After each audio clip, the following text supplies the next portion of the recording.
En el método manual de medición, el nivel de presión arterial se determina a través de ruidos que se producen cuando la sangre comienza a fluir a través de la arteria braquial al abrir la válvula de la pera de insuflación. Estos se conocen con el nombre de ruidos de Korotkov.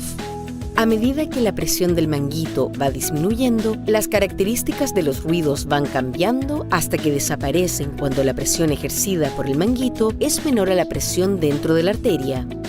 Los cambios observados permiten identificar 5 fases.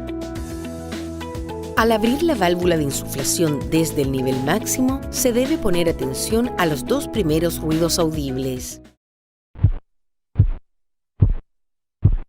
Estos sonidos corresponden a la fase 1 de los ruidos de Korotkov e indican la presión sistólica para adultos y niños.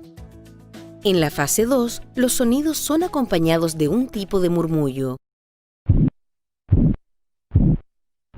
En la fase 3, el murmullo desaparece dando paso a un sonido más nítido y de mayor intensidad.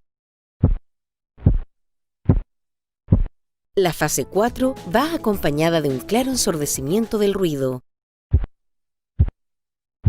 es decir, baja de tono y de intensidad y se corresponde con la presión arterial diastólica en niños y aproximadamente el 20% de las embarazadas. Finalmente, en la fase 5, desaparecen todos los sonidos y se corresponde con la identificación de la presión arterial diastólica en adultos.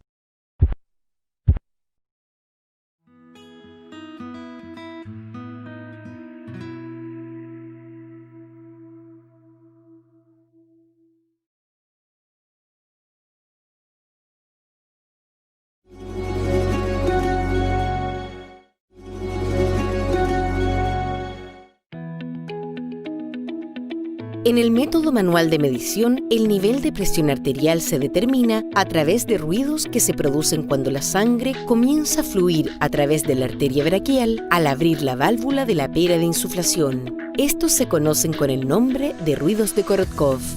A medida que la presión del manguito va disminuyendo, las características de los ruidos van cambiando hasta que desaparecen cuando la presión ejercida por el manguito es menor a la presión dentro de la arteria.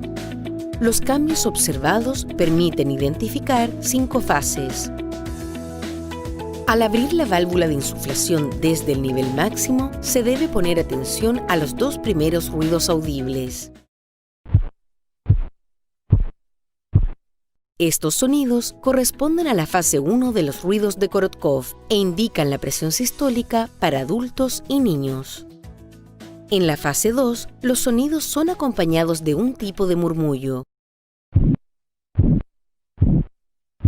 En la fase 3, el murmullo desaparece dando paso a un sonido más nítido y de mayor intensidad.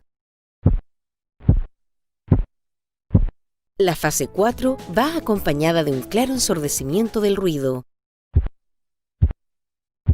es decir, baja de tono y de intensidad y se corresponde con la presión arterial diastólica en niños y aproximadamente el 20% de las embarazadas.